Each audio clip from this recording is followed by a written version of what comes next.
Okay, well, hello and welcome to the UCCS Speaker Series. I'm Richard Kravitz, the UCCS Director. This week we continue with one of our three Speaker Series themes this year. The first two themes, not relevant to today, are at least directly, are the future of publicly funded education and supporting California's future workforce. But today we continue with the discussion along the lines of the theme of economic recovery before, during, and after the COVID-19 pandemic. And of course, you can't really talk about economic recovery without talking about how some populations are disproportionately affected by the pandemic, both in terms of economic outcomes, but also health outcomes. So here to discuss this topic are two very esteemed experts, and we're most excited to have them. First, Professor Alicia Fernandez. She's a professor of medicine at UC San Francisco and a general internist at Zuckerberg San Francisco General Hospital. She's also director of the UCSF Latinx Center of Excellence. She served as an advisor to many organizations on health disparities, including the Robert Wood Johnson Foundation, the California Endowment, National Quality Forum, Commonwealth Fund, AMA, and the American Board of Internal Medicine. I can't help but mention, because we served conjointly, she was an amazingly effective member of the Governing Council of the Society of General Internal Medicine, where her tenure overlapped with mine as editor of the Society's journal. Following Dr. Fernandez's comments, we'll be hearing from Chet Hewitt. Mr. Hewitt is president and CEO of the Sierra Health Foundation, a private philanthropy that provides grants to nonprofits that promote health and wellness in 26 counties in Northern California. Since taking up this position in 2007, Mr. Hewitt has focused foundation investments on health disparities, health equity, and the healthy development and well-being of vulnerable youth. And he was well placed to do that because before joining the Sierra Health Foundation, he worked for 5 years as the director of the Alameda County Social Services Agency, where he was credited with transforming its child welfare system into a national model. In a prior life, he was associate director of the Rockefeller Foundation in New York. And among his many awards and accolades, he was named the Administrator of the Year by Black Administrators in Child Welfare, and received the Annie Casey Foundation Child Welfare Administrator of the Year Award, the Robert T. Matsui Service Award, and the Grantland Johnson Intergovernmental Cooperation Award. So we're so pleased to have both Dr. Fernandez and Mr. Hewitt here with us. The format will be, we'll hear from each speaker for approximately 15 minutes. After both speakers have had a chance to conclude their remarks, we'll open up the floor to question and answer, which will proceed by way of your raising your hand virtually in Zoom, and one of the UCCS staff will call on you. So without unnecessary further ado, let's go to Dr. Alicia Fernandez. Thank you so much, Dr. Kravitz. I'm going to share my screen, and let's see how hard it is for me to do that. I am screen sharing. Hopefully you can see that. And now I am going to presenter.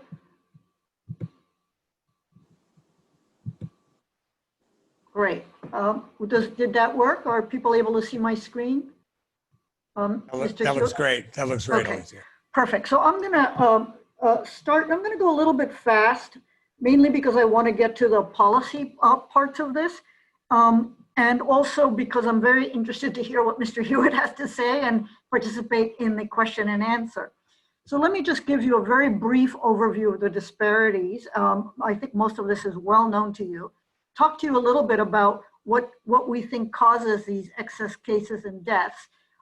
Just mention the other disparities in health that COVID has caused, and then try to really talk about some of the policy areas that are ripe, I think, for policy solutions. So let me just begin by acknowledging something, which is that COVID-19 obviously affects all communities differently. If you look at this map of the United States, you see how high the mortality is in the area of the Navajo nation in the four corners. You see how high the Northeast was hit, and so on. And this map is constantly changing. This is a map out of Emory. It allows you to focus on a state and look at this at county level data. And that's important because then you realize something like this, where they looked at county level mortality here on the y-axis, percent African American. And as you can see, as you increase the percent African American in a county in Georgia, the mortality rate goes up. This is true in many areas of the country and certainly throughout much of the South. New York City has done the best job of publishing their data. You can see here, and you can go to their web pages for more data, but you can see here the death rate among both African Americans and Latinos in New York, far outstripping that among other people. This is death rates per 100,000.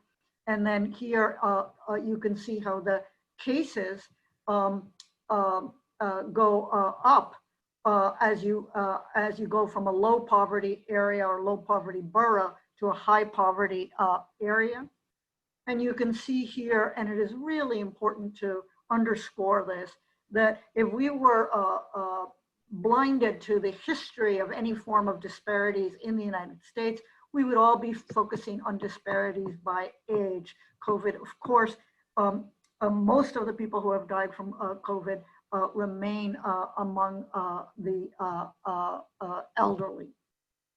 So with that, let's go rapidly to California data. I made this slide, I think 2 days ago, taking it from the California DPH website. And I want you to focus here that here is the population of California. Latinos make up 39% of the population, yet make up 61% of the cases and almost half the deaths. Among African Americans, there's a little bit of excess, there is excess deaths. And also in this category of Native Hawaiian, other Pacific Islanders, quite excess deaths, laying out what has happened, particularly to the Samoan community in Southern California. But without a doubt that in California and in the Bay Area, while all of these groups have suffered, it is the Latino population, particularly the younger Latino population, that are dying of dying of COVID-19, way in excess to their percentage of the population. Now, that said, it is important to note that in many ways, particularly if we talk about the Bay Area, the response in the Bay Area has been phenomenal. And if you look at a comparison, say, between New York and San Francisco, where New York is about 10 times the population of San Francisco, they have much more than 10 times the case rates and much, much, much more than 10 times the death rate.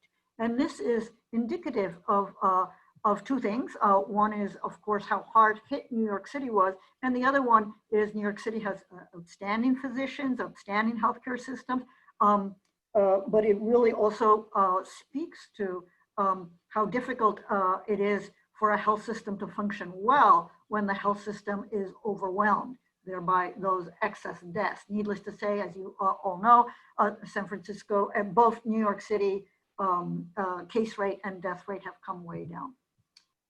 So going then from the bigger picture to the smaller picture, let me share some data around very local data around what has been happening in San Francisco and in Alameda, in Oakland, that I think helps us get real clear understanding of what's going on.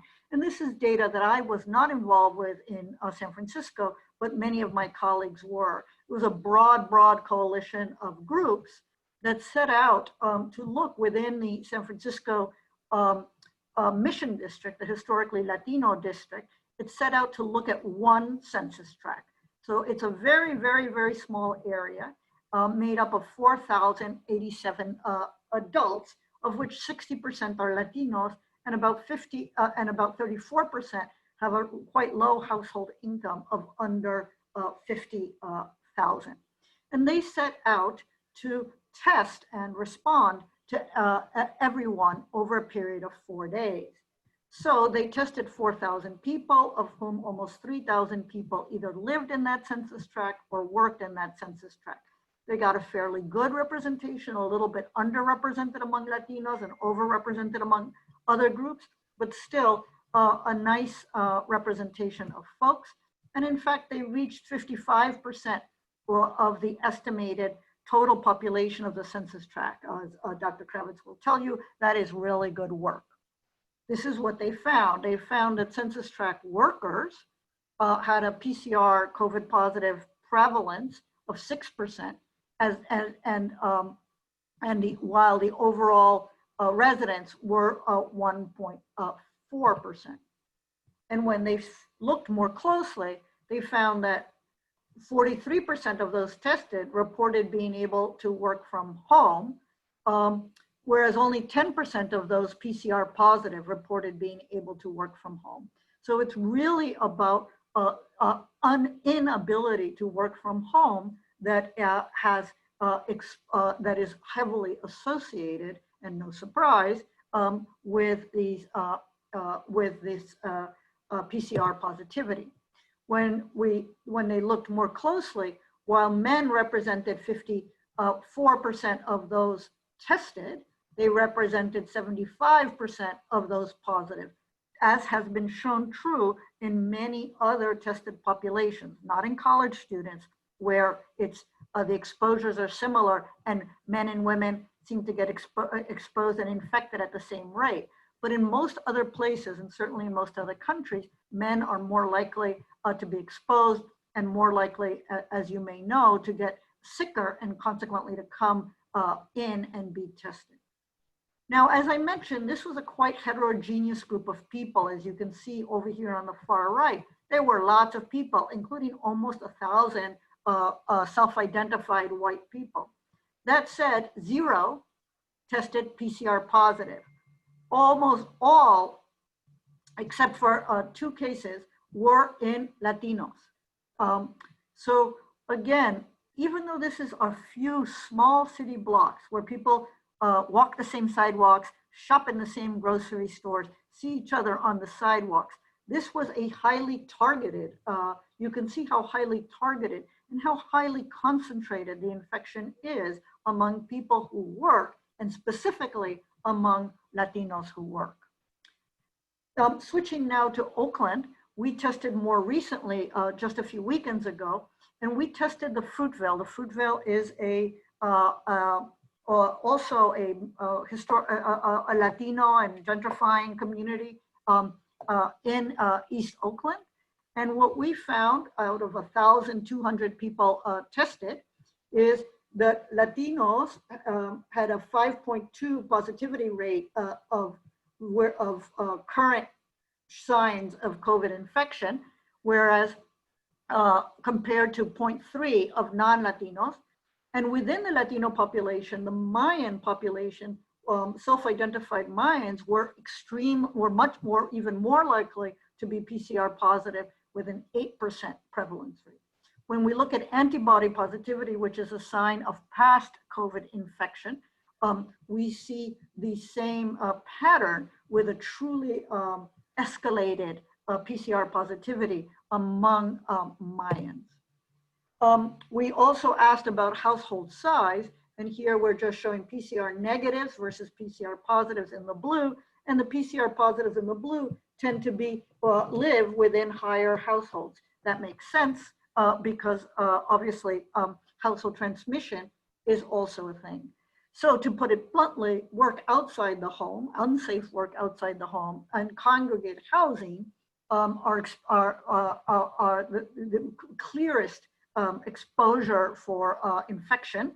And then the excess death risk probably reflects both comorbid conditions and access to care. I like this graph because it shows the many impacts of COVID-19, the morbidity and mortality associated with COVID infection here, the post-COVID infection recovery health impact, the impact on people who've had interrupted care for both chronic and acute conditions, and then the psychic wave, which has an impact at healthcare workers as well as patients with all sorts of things. I also think, and I trust that Mr. Hewitt will tell us more about this, that there is enormous economic injury which creates its own health impacts and may resonate for a very long time, both among adults and among children. That said, the economic impacts are also, of course, a disparity as they hit hardest among the Latino and the Black populations, here showing national data from Pew. So are there issues that are specific to Latinos? Yes, many of them have to do with immigration. Both the fear of showing up for people who are undocumented and the public charge concerns for people who are in the process of going from a green card to permanent residency to US citizenship. And that shows up, and we have just finished a qualitative investigation of 60 Latino patients discharged from the hospital. And what we have found is that almost all of them delayed their care because of one of these concerns. Second, the immigrant Latinos face very specific economic issues. As you may know, the Federal CARES Act excluded any household where anyone in the household used a tax ID number to file taxes. This left out 8 million US citizens, predominantly children. So if one of the parents, for example, was undocumented, the other one is documented, the entire household was excluded from paycheck protection, did not receive any of those monies, causing increased poverty to that family and to those children. And then immigrant Latinos are particularly concentrated in low wage work. So what are some of the policy challenges? Well, the main one has been workplace safety. Here, there's been a failure both on the federal level, but also on the California state level. And I will cite an NPR review that came out 2 days ago. We know that workplace safety is achievable. A very interesting study, and I put here the reference out of Health Affairs, showed that unionized nursing homes had fewer deaths among their patients, far fewer, 30% fewer deaths among their patients. And they also showed that those nursing homes had more PPE access, so that a union seeking to protect its workers not only did that, but also protected others, a theme I'll come back to in a minute. Second, there have been some fantastic California innovation. And obviously the economic relief the Governor Newsom offered, the $500 for workers, for undocumented immigrants, but specific innovations that need to be studied for their return on investment. And here I reference the San Francisco Right to Recover funds and the Oakland recovery funds. And what these are funds of around $1,200, meaning minimum wage times 10 days, for people who are required to undergo isolation. Now, this does not cover quarantine. So if I am infected, I am fortunate and I meet the criteria, meaning I don't have sick leave and I'm low income, that money can come into me. However, the 4 other people with whom I live with must quarantine because I have put them at risk. And unfortunately, those folks do not get wage protection. And then finally, but these are wonderful measures with direct impact on the spread of COVID-19. And then finally, this issue of the COVID-19 workforce, California is trying to address that. We can talk about in the Q&A about whether they're doing that well enough or fast enough, but all of the issues related to case investigation and contact tracers in San Francisco, over 50% of cases right now are among Latinos. They are among monolingual Spanish-speaking Latinos, and someone has the unenviable job of calling people and saying, tell me everyone you've been in contact with over the last 4 days, and don't worry about it. Don't worry about it. From an immigration point of view and from a getting other people into trouble point of view. So my personal to-do list of COVID disparities is that we need to make work safer. I hope there are policy people on this call. We have not explored this. We absolutely must explore it. And we should reward employers who give out PPE, enforce masking, take ventilation steps, and take steps for physical distancing.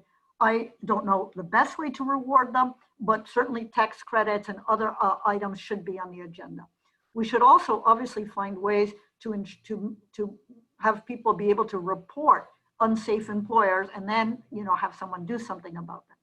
We need to make quarantine economically possible. We will hit another surge, and without the ability to quarantine, we need to have a statewide response to wage replacement.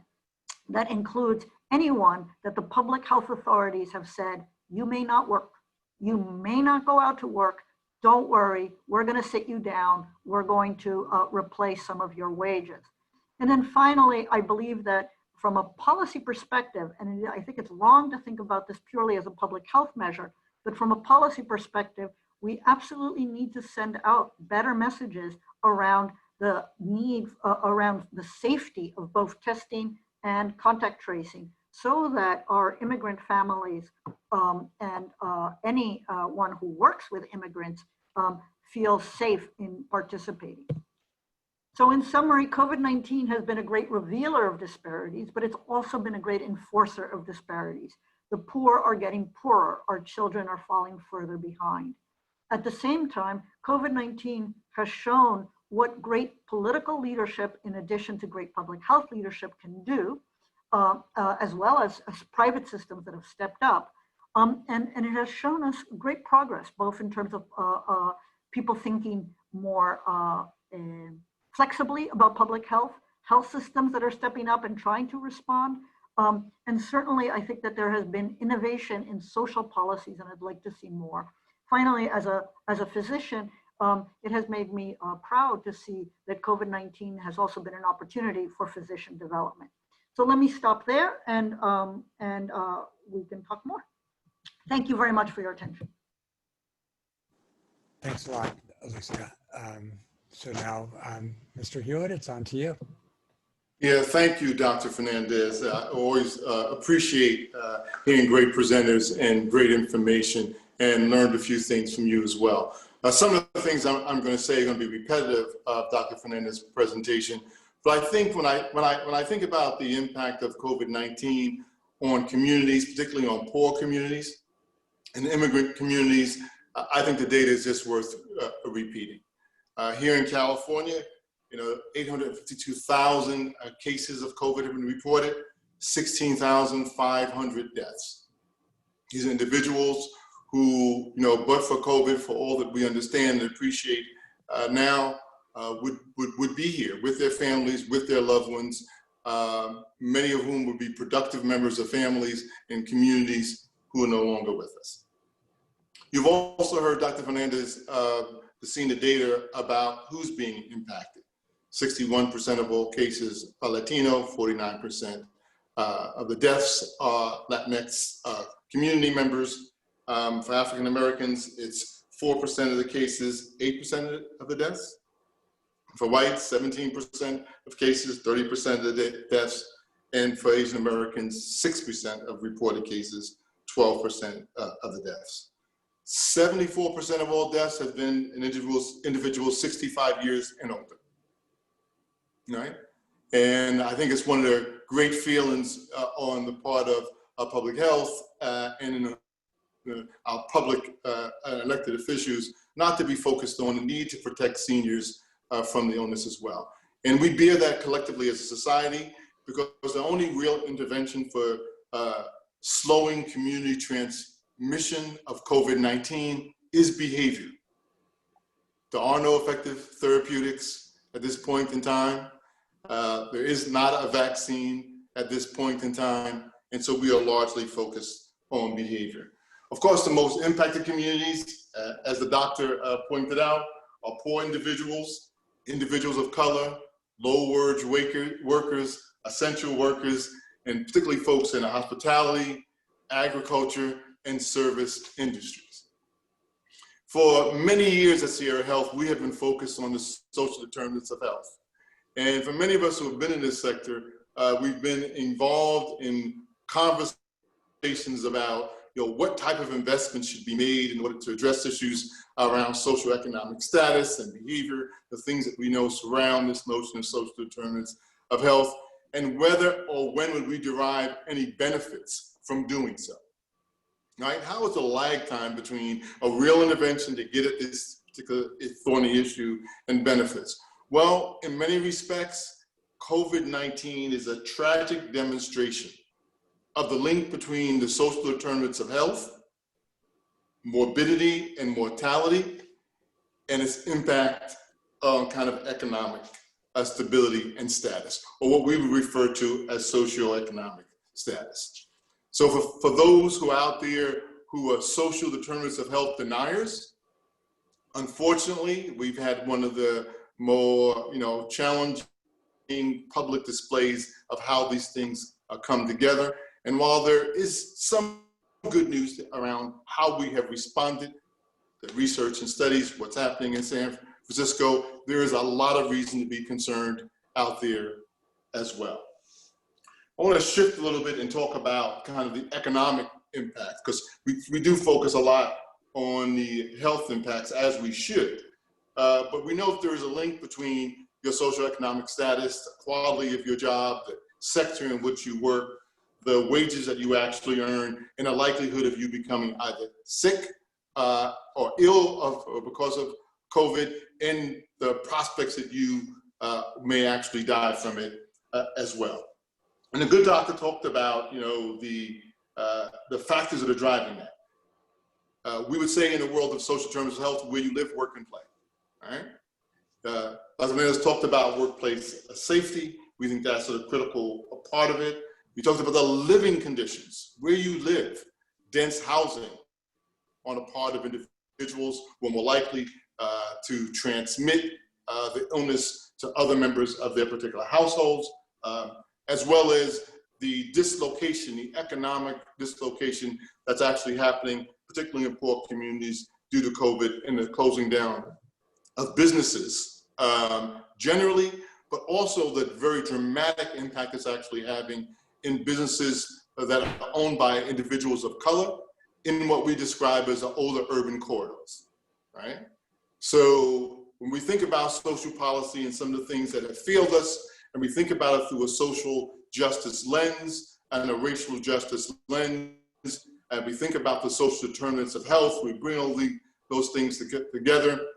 We know there's a lot of work that must be done around the illness, and there's a lot of work that must be done around society itself in order to prevent the types of challenges that we're currently experiencing. Let me expound and say a little bit more about that. One of the big issues when I think about economics is the distribution of the payroll protection plan and what businesses got access to resources. But access to resources for those small businesses and communities who are often major employers of folks of color, right? So you add to the notion of the disease burden by COVID to the economic burden that folks are experiencing as well. We looked at some of the economic issues around COVID-19. We know there have been 26 million jobs that have been lost in the economy, heavily weighted towards the lower end of multiple sectors, that individuals who make less, who earn less, who have been most impacted. 61% of all Latinx families have reported either a lost job or a loss of income. And sometimes the loss of income is reduced hours of work, which also have a huge impact on the financial stability of that particular family. 44% of African Americans have also had a job loss in the household or a loss of income. We also know that you look at the data, economic data, that only 29% of Latinx families actually have emergency savings that they could actually deploy to actually cover family-related costs, living expenses, that they would then bear because of the lost, job or loss in wages. And only 27% of African-American families actually have savings that they could call upon to deal with some of the economic impacts as well. You also heard the good doctor talk about, the impact of work safety, and what that actually means. Well, how many of us can actually work from home? You think about the racial and ethnic disparities. Well, 30% of white workers can work from home. 37% of Asian workers can work from home. Only 20% of African American, and only 16% of Latinx workers could actually work from home. Working from home considered to be a safer environment, less likely to transmit or contract the illness if you can actually isolate and socially distance in your workplace. It is almost the exact inverse of the transmission rates or the case rates by race and ethnicity as well. So Latinos who are least likely to work from home are the largest and fastest growing segment of the population who's actually suffering from COVID-19 as well.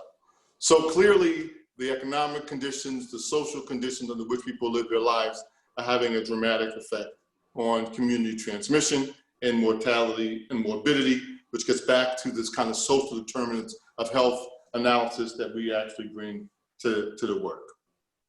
I want to stop and set aside some of the economic stuff and just talk about some of the additional, social effects as well. And I'm going to try and not to repeat what the doctor has talked about, but I do want us to be concerned about a number of things that we're also seeing as an outgrowth of COVID-19. And one is a spike in domestic violence, which many folks are connecting to the kind of social, behavioral, and emotional stress that many, many families are under.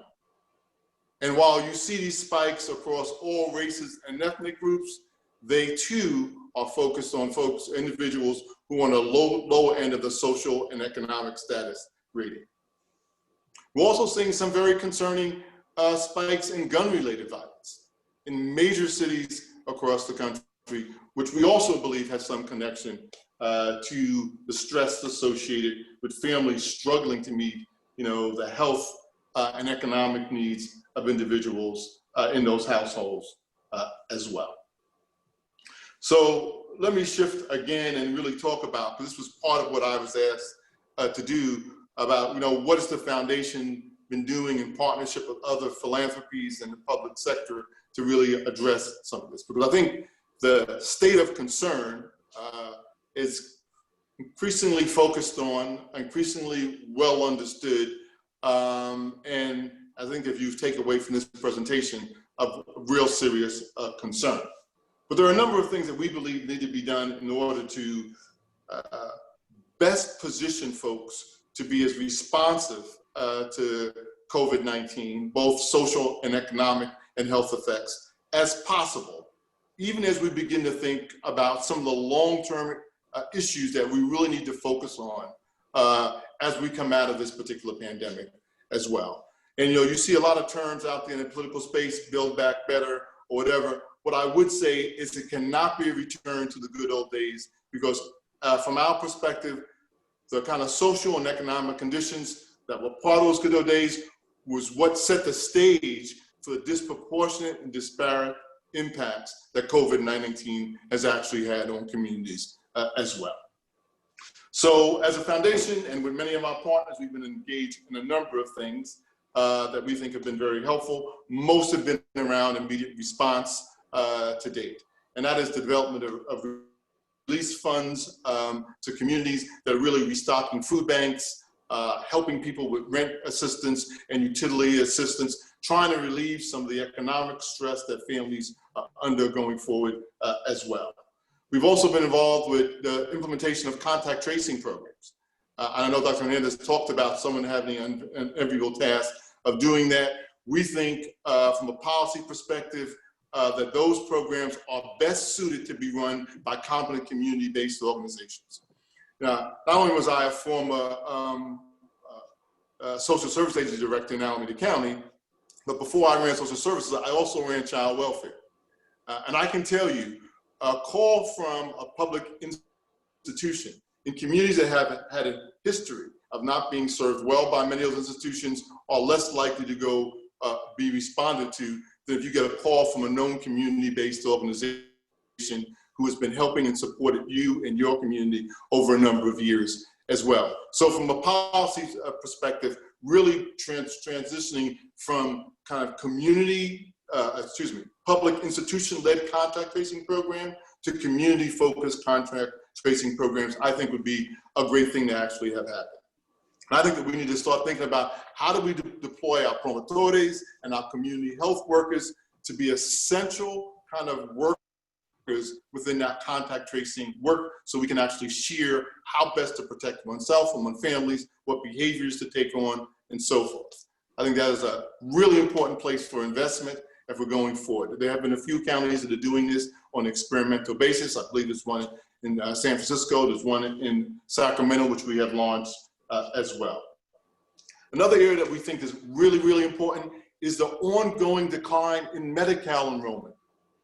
Even as people are losing their jobs, right?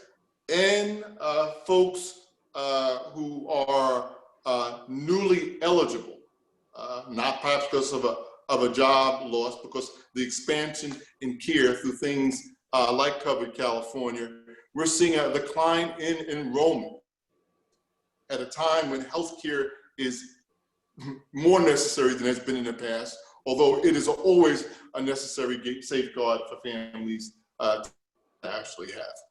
And when adults don't enroll in publicly subsidized health programs, children are unenrolled in those programs as well, because it is usually the adult that actually leads to child enrollment as well. There's an effort now with a Medi-Cal expansion and enrollment program. We know that was one of the programs that was reduced as California dealt with a budget crisis, but we really think that that is an essential program to think about going forward and for some expansion. And I would also, again, argue that from a policy perspective, using some of those community health workers and outreach workers to actually get into those difficult spaces and places to connect with those populations is going to be really essential. My colleague covered the issue around workplace safety. I won't say much other than say that is incredibly important.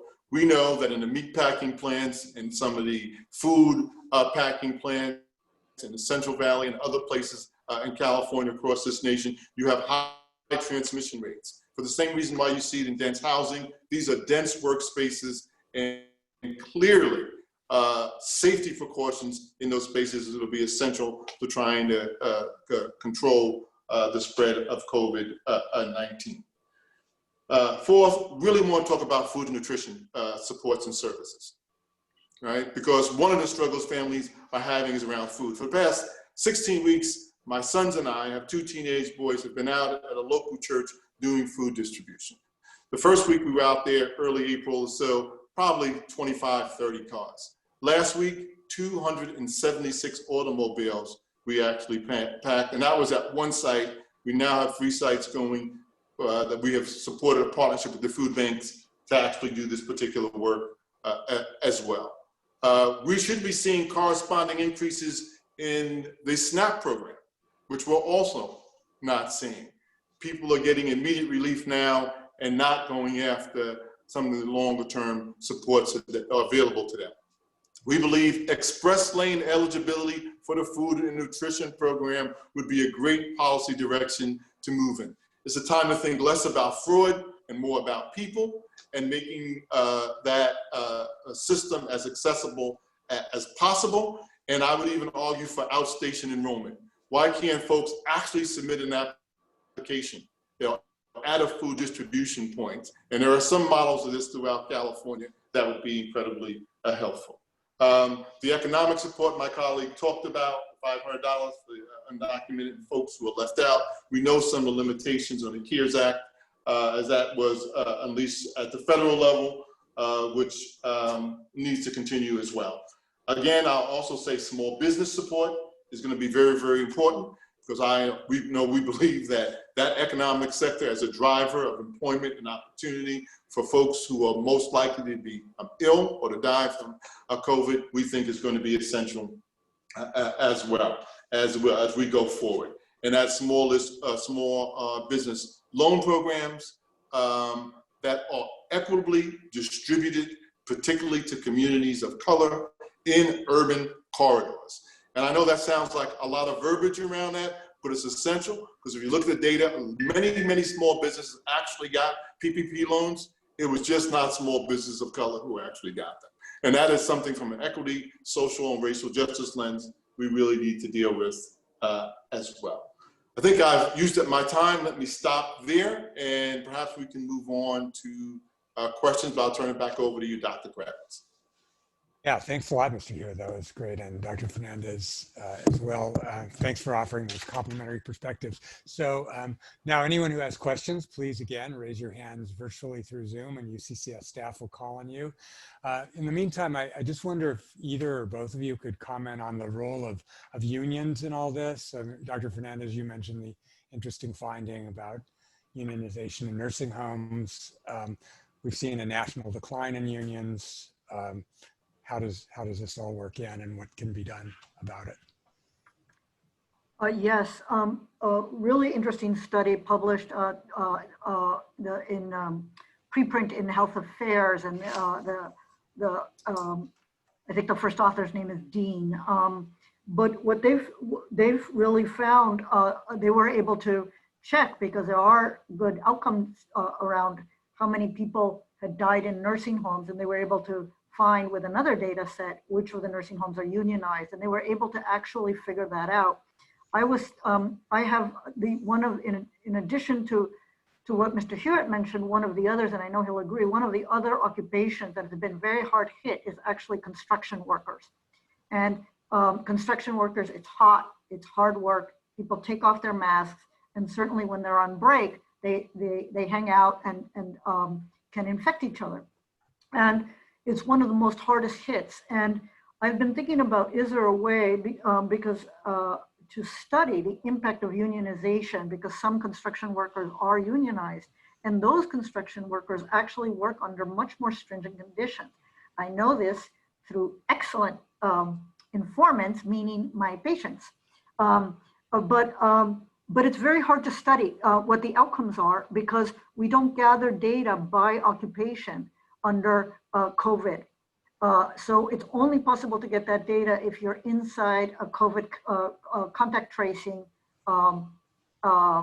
list, and then you would have to figure out how many of those folks were unionized and so on and so forth. So it is, I'm not sure we're going to see a lot more studies on this, but what is true is that union shops are taking steps, and we see it among the education system, are taking steps to protect their workers, and those steps may end up protecting all of us. Right. Mr. Hewitt, anything to add? Well, just in addition to what Dr. Fernandez has actually said, I mean, the history of unions is not only just about wages, but it's about working conditions. And one of the best defenses against the spread of COVID is the conditions in which people are actually working, and not just whether or not you actually take behaviors or precautions yourself, but those that are actually imposed in the work environment and things that are called upon from the employer in order to protect workers. I know she referenced the nursing home study, which had low incidence of death in unionized nursing homes. I know that anecdotally and it's not surprising that would actually be the case given the history of union activity. And I would say that if you think about what's happened in the public sector related to contact traces, the initial efforts were actually through local public entities and public health departments, and folks who did not care to engage in that behavior were not forced to do so. And that is born of labor agreements and protections. So you can think about all the things that could happen. And this is not about getting away from doing the work, it's the condition under which the work is done, and the ability to enforce them provides kind of prophylactic effect. So while I do agree more study is actually needed, it's not surprising that in those environments, you would see lower rates of transmission. Great. Thank you. Okay, we already have a few questions going, so Yeah, our staff will take let care of me this. just give a pause here so Brooke can go ahead and stop the recording.